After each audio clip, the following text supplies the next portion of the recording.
Udah, Bil. Assalamualaikum. Waalaikumsalam. Benar kan mata pelajaran Ibu hari ini? Benar, Ibu.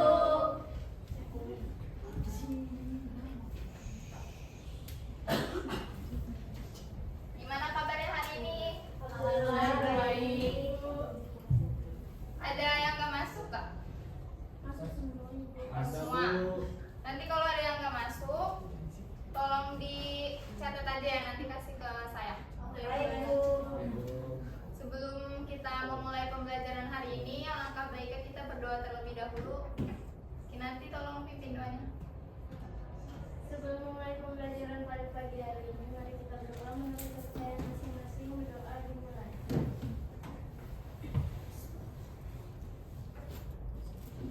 Doa selesai. Memberi salam. Assalamualaikum warahmatullahi wabarakatuh. Assalamualaikum warahmatullahi wabarakatuh. Sebelum kita masuk ke materi hari ini,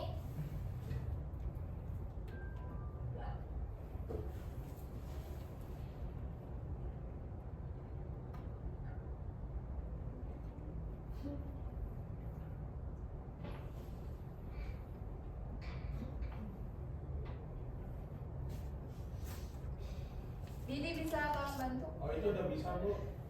Saya pakai repot Bu. Ya. Minggu lalu kita udah membahas tentang bidang spesialis akuntansi. Ada yang masih ingat apa? Apa Natasha? Jadi di bidang spesialisasi akuntansi itu ada akuntansi keuangan, akuntansi manajemen, sama akuntansi perpajakan. Ya, minggu lalu kita udah membahas tentang bidang spesialis akuntansi. Hari ini kita lanjut ke pembahasan berikutnya, yaitu tentang jenis dan bentuk badan usaha. Yang pertama, tujuan pembelajaran kita hari ini yaitu peserta didik diharapkan mampu untuk menjelaskan pengertian dan fungsi jenis dan bentuk badan usaha, mengidentifikasi badan usaha berdasarkan lapangan usahanya, serta menjelaskan badan usaha berdasarkan kepemilikan modal dan bidang hukumnya. Selanjutnya pembahasan kita yang pertama yaitu pengertian dan fungsi badan usaha. Di sini pengertiannya ada yang tahu bentuk badan usaha apa? Apa? Suatu lembaga yang mengelola faktor produksi untuk menghasilkan barang dan juga jasa. Ya, betul sekali. Jadi badan usaha adalah suatu organisasi atau lembaga yang mengelola faktor produksi untuk menghasilkan barang dan juga jasa. Badan usaha ini menjadi pelaku utama dalam kegiatan ekonomi karena berperan penting dalam kegiatan distribusi dan produksi. Fungsi badan usaha dalam perekonomian yang pertama menyediakan lapangan pekerjaan, menghasilkan barang dan jasa, meningkatkan pendapatan masyarakat, serta dapat mendorong pertumbuhan ekonomi. Selanjutnya, pembahasan yang kedua yaitu jenis badan usaha berdasarkan lapangan usaha. Di sini pengertiannya boleh tolong dibaca. Aska, pengertiannya Bu. Ya, baca. Pengertian jenis badan usaha berdasarkan lapangan usaha, yaitu pengelompokan badan usaha berdasarkan bidang kegiatan atau aktivitas usaha yang dilakukan untuk menghasilkan barang maupun jasa. Nah, adapun jenis badan usaha, yang pertama usaha ekstraktif dan agraris, yang kedua ada usaha industri, dan yang ketiga ada usaha jasa. Buka. Ya, jadi jenis badan usaha ini ada 5. Yang pertama usaha ekstraktif, yang kedua usaha agraris, yang ketiga usaha industri, yang keempat usaha perdagangan, dan yang terakhir usaha jasa. Yang pertama usaha ekstraktif. Usaha ekstraktif ini usahanya itu langsung dari alam atau bekerjanya itu yang mengolah yang di alam langsung. Ada yang tahu contoh dari kegiatan yang langsung dari alam apa? Nelayan, Ya, betul sekali. Apa lagi? Tani Bu. tambangan, Betul, apa lagi? batu bara. Ya, betul sekali. Jadi itu ya contoh-contoh usaha yang langsung dari alam. Yang kedua ada usaha agraris. Usaha agraris ini usahanya yang mengolah sumber daya alam tersebut. Contohnya itu seperti perkebunan, pertanian, peternakan, itu masuk ke jenis usaha agraris. Yang ketiga ada usaha industri. Usaha industri ini yang mengolah dari si usaha agraris tadi. Kalau usaha industri ini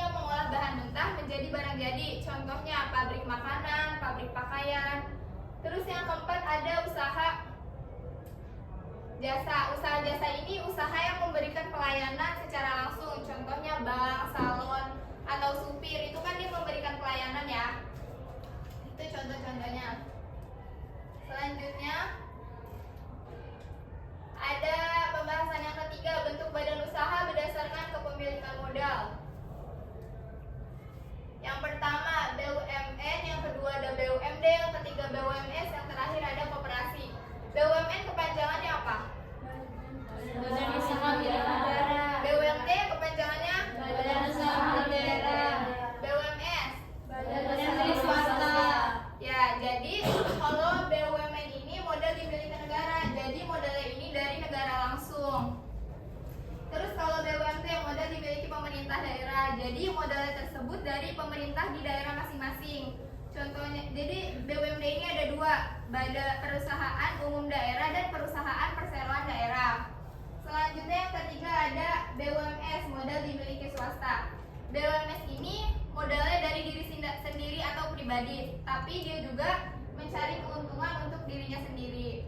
Dan yang terakhir ada koperasi, modal dimiliki oleh anggota. Jadi koperasi ini didirikan secara bersama-sama sehingga membentuk sekelompok anggota dan tanggung jawabnya juga ditanggung secara bersama-sama. Kita lanjut ke yang berikutnya, pembahasan yang keempat, bentuk badan usaha berdasarkan hukum. Yang pertama, perusahaan perseorangan. Ini dimiliki oleh satu orang dan risiko ditanggung sendiri. Jadi ini tuh contohnya perusahaan BUMS tadi, dimilikinya oleh satu orang, keuntungannya untuk dirinya sendiri, tapi nanti tanggung jawab dan risikonya itu juga dia yang sendiri yang menghadapin. Selanjutnya yang kedua ada CV, terdiri dari sekutu aktif dan pasif. Jadi CV ini dibagi menjadi dua kelompok, yaitu sekutu aktif dan sekutu pasif. Kalau sekutu aktif ini yang menjalankan usaha tersebut, tapi kalau sekutu pasif dia hanya menanamkan modal saja tanpa menjalankan si usahanya tersebut. Selanjutnya ada PT, modal berupa saham dan tanggung jawab terbatas. Jadi PT ini modalnya ini berbentuk saham, tapi tanggung jawabnya terbatas. Dan yang terakhir ada firma, ini dimiliki beberapa orang dan tanggung jawab bersama. Firma itu contohnya kayak koperasi. Dia akan didirikannya secara bersama-sama oleh beberapa orang, lalu dia itu membentuk menjadi satu kelompok dan tanggung jawabnya juga ditanggung secara bersama-sama.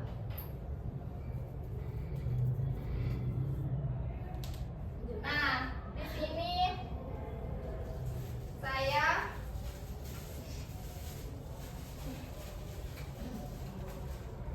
saya punya 2 es krim. Wow. Siapa yang mau? Saya. Baca bareng-bareng ini apa bacanya? Kita. Ayo Kak.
Di dalam es krim itu ada soalnya, jadi nggak dapat es krim beneran. Ya. Gak apa-apa.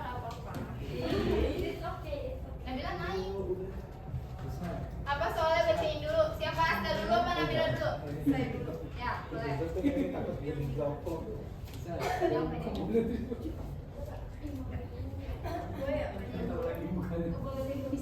Dengarin temennya. Pertanyaannya adalah sebutkan jenis badan usaha dan kegiatan usahanya. Pace. Pikir dulu ya. Depan Bu. Mati Bu. Jadi jenis-jenis badan usaha itu ada Pedopop, diproduksi oleh PT Unilever Indonesia Tbk, dan jenis badan usahanya adalah perseroan terbuka atau PT Tbk, di mana modalnya terdiri dari saham-saham yang dapat dibeli oleh masyarakat umum di Bursa Efek. Nah, kegiatan usahanya itu bergerak di bidang industri manufaktur dan distribusi barang konsumsi, yaitu fast moving consumer goods atau FMCG. Secara spesifik untuk produk ini, kegiatan usahanya meliputi pengolahan bahan baku menjadi produk makanan atau es krim, pengemasan hingga pendistribusiannya ke berbagai wilayah. Selanjutnya, Kampina. Apa perbedaan dari PT, SISPP, dan firma? PT itu perseroan terbatas adalah badan hukum resmi yang modalnya berasal dari saham. Tanggung jawab pemiliknya bersifat terbatas, artinya jika perusahaan bangkrut, harta pribadi pemilik tetap aman dan tidak ikut disita. Yang kedua ada PT atau persekutuan komanditer, bukan badan hukum dan memiliki dua jenis anggota. Sekutu aktif bertugas mengelola usaha dengan tanggung jawab penuh hingga harta pribadi, sedangkan sekutu pasif hanya menyetor modal dengan risiko sebatas uang yang ditanamkan. Selanjutnya ada firma. Firma adalah kerjasama berbagai orang untuk menjalankan usaha dengan satu nama bersama. Di sini semua anggota bertanggung jawab penuh secara tanggung renteng sehingga harta pribadi setiap anggota bisa ikut disita untuk melunasi utang perusahaan. Tepuk tangan dulu buat Nabila sama Aska. Mau hadiah gak? Mau. Idi.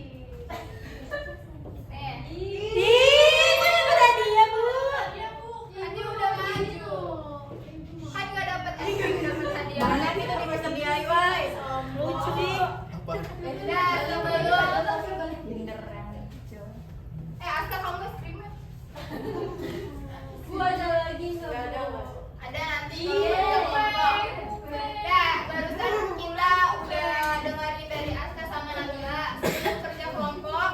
Di sini ada contoh perusahaan perseorangan, toko sinar bangunan, toko bangunan. Ada yang punya toko bangunan nggak? Ada. Siapa? Bapak saya. Oh, iya itu berarti kamu usahanya milik pribadi ya, perseorangan. Terus selanjutnya yang kedua ada CV, contohnya ada di Jalan Raya Cisauk, Desa Cisauk, Kabupaten Tangerang di Banten. Selanjutnya contoh PT dan firma di Tangerang, contohnya tuh PT Multiteknik Mandiri, adanya itu di Jalan Raya Serang di Tangerang, Banten. Dan yang terakhir ada contoh firma di Tangerang, contohnya itu kantor hukum, itu termasuk ke firma. Sekarang kita kerja kelompok. Kelompoknya mau milih sendiri atau mau dibagiin? Dibagiin. Dibagiin. Ya, Bu. Hitung dari 1, 2, 3, 4, 1, 2, 3, 4. 1, 1, 3, 4, 1, 2, 3. Lira. 1, 1, 2. Bulan ada. Berapa? Berapa? Ya. 4. Berapa? Ya udah, yang nomor 1 di sini. Yang nomor 1 di sini. Diri tuh. Kamu 4, kamu 4. Ini 4, ini 1. Ya kamu 1 Empat. sini. Satu. Sini dong. Satu. Iya. Itu kebetulan Aida betul. Tiga. Gimana ini? Satu.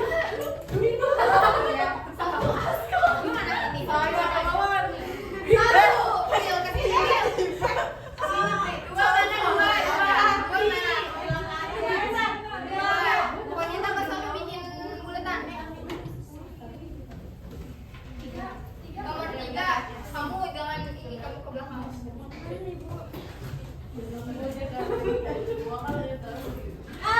Kamu duduk.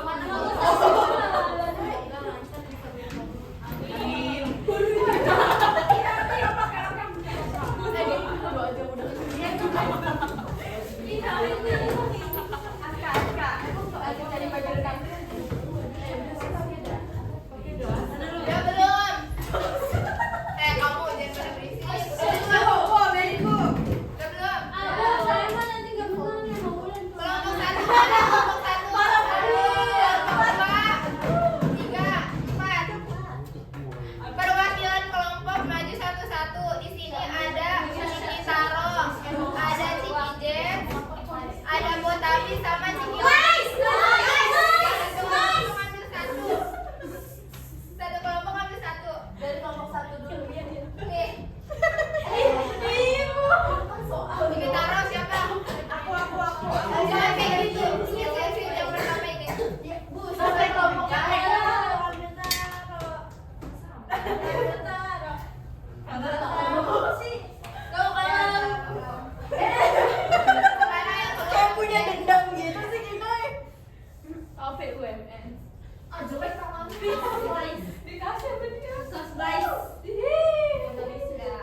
Di dalam cikinya ada soal, di situ dikerjain, nanti per kelompok maju ke depan. Yang bisa jawab dapat hadiah dari saya, tapi cuma 2 kelompok aja yang maju ya. Ya naik dulu. Apa sih?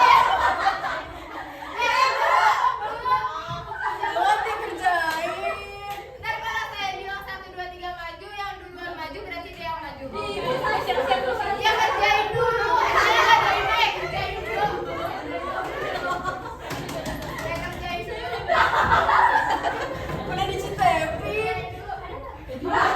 Yang nggak duduk nggak boleh maju. udah ancang-ancang.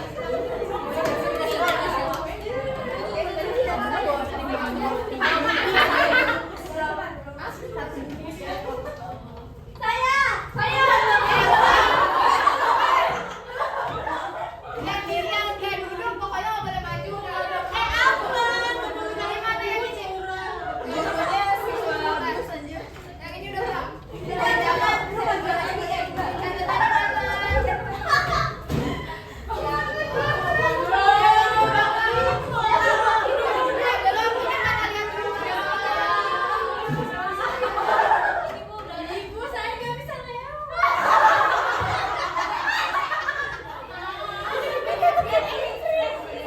Catatannya mana?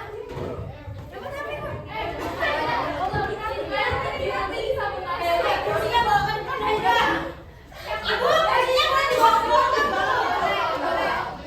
ini udah belum?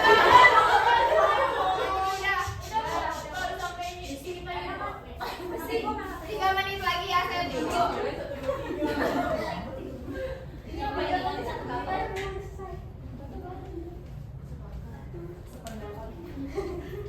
Sepakat. Siapa sih? Tinggal disabotase. Tadi dulu ini kan. Yang kelompok aku bilang. Iya. Yang bilang. Yang nggak duduk nggak boleh maju. Ini duduk nih, Bu. Marahin aja Bu, marahin Bu. Mulutnya kamu nih ya. Udah mulai Bu. Takut banget ada yang jatuh. Gubrak doang. 1 menit lagi ya. Satu menit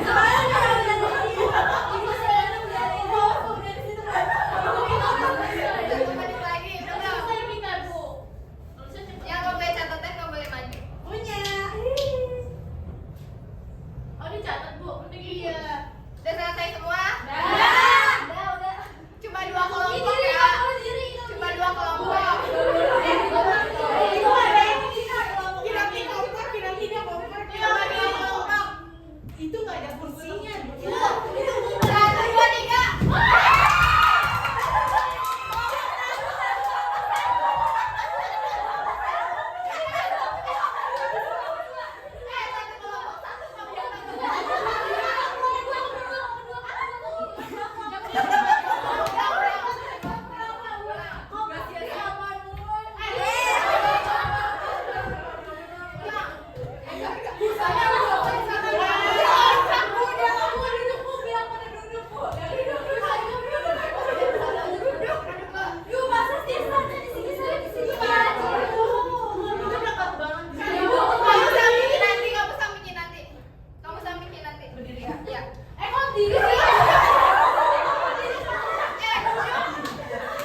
Soalnya ini jelaskan perbedaan usaha ekstraktif, agraris, industri, perdagangan, dan jasa berdasarkan kegiatan usahanya. 2. Analisis kekurangan dan kelebihan masing-masing jenis usaha. Yang ketiga ini, mengapa usaha jasa saat ini berkembang lebih cepat dibanding beberapa usaha lainnya. Yang keempat, menurut kelompok kalian, sektor usaha apa yang paling berpotensi berkembang di Indonesia pada masa depan? Jawabannya ini, lapangan usaha dibagi menjadi 5 jenis, yaitu ekstraktif, yaitu yang mengambil barang langsung dari alam, agraris yang mengolah lahan tanah, industri yang mengolah bahan mentah menjadi barang siap pakai, perdagangan yang menjual kembali barang tanpa mengubah bentuknya, serta jasa yang memberikan pelayanan atau keahlian. Setiap jenis memiliki kelebihan dan kekurangan masing-masing. Misalnya usaha ekstraktif dan agraris memiliki keuntungan besar dari alam, tetapi sangat bergantung pada cuaca. Kalau industri ini, perdagangan dan jasa memiliki pasar yang luas, tapi menghadapi persaingan yang sangat ketat. Saat ini sektor jasa berkembang jauh lebih cepat dibanding sektor lainnya karena didorong oleh pergeseran gaya hidup digital masyarakat yang menuntut kepraktisan serta efisiensi di berbagai aspek. Di Indonesia sendiri, sektor jasa berbasis teknologi dan industri berbagai makanan merupakan bidang yang paling potensial untuk masa depan karena jumlah penduduk yang besar menciptakan pasar konsumsi yang terus tumbuh. Udah, Bu. Oke, selanjutnya saya dapat taruh. Analisisnya itu bentuk badan usaha berdasarkan kepemilikan modal. Nah, di Indonesia terdapat berbagai bentuk kepemilikan badan usaha seperti BUMN, BUMD, BUMS, dan koperasi. Nah, setiap badan usaha memiliki tujuan dan fungsi yang berbeda dalam perekonomian negara. Ada pertanyaan analisisnya, yaitu jelaskan perbedaan tujuan pendirian BUMN, BUMD, BUMS, dan koperasi, dan mengapa koperasi dianggap sebagai badan usaha yang sesuai dengan asas kekeluargaan. Di sini saya jawab, bentuk badan usaha berdasarkan modalnya memiliki fokus tujuan yang berbeda, di mana BUMN dan BUMD bertugas melayani kepentingan umum sekaligus mencari pendapatan daerah atau negara. BUMS murni mengejar keuntungan sebesar-besarnya untuk pemilik modal, sedangkan koperasi berfokus meningkatkan kesejahteraan anggotanya. Nah, koperasi dianggap sebagai badan usaha yang paling sesuai dengan asas kekeluargaan karena seluruh keputusan penting diambil secara demokratis melalui rapat anggota tahunan dan pembagian sisa hasil usaha dilakukan secara adil berdasarkan jasa masing-masing anggota. Sekian, Bu. Bagus gak kelompok ini ya?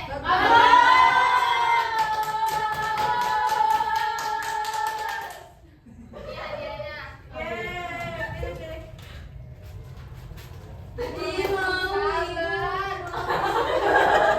Gak sabaran banget. Ibu mau permen. Pulpennya boleh warna pink apa? Biru. Iya.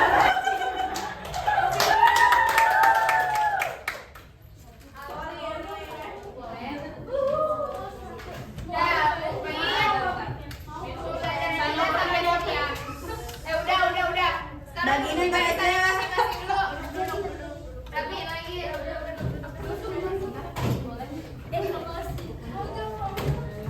Kembali ke barisannya masing-masing. Aduh, maaf.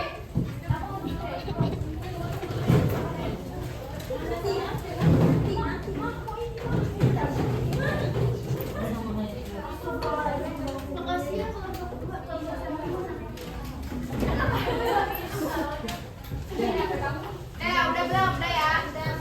Siapa yang bisa menentukan materi hari ini? Saya Nggak ada, udah habis. Apa Delia? Jadi kesimpulannya itu jenis badan usaha mengelompokkan perusahaan berdasarkan apa yang dikerjakannya. Nah, sedangkan bentuk badan usaha itu menentukan siapa pemilik modal dan bagaimana hukum mengatur tanggung jawab. Ya, betul sekali. Jadi kesimpulan materi kita hari ini tentang jenis dan bentuk badan usaha yaitu kita perlu memahaminya lebih dalam sebagai kita para calon pengusaha di masa depan, bagaimana cara mengelola usahanya, tujuan usaha kita kayak gimana, dan bagaimana konsep hukumnya. Cukup sekian untuk materi hari ini. Nanti tugas untuk minggu depan saya share aja di grup WA. Dan minggu depan kita belajar tentang persamaan dasar akuntansi. Ya. Cukup sekian untuk materi hari ini. Kurang lebihnya mohon maaf.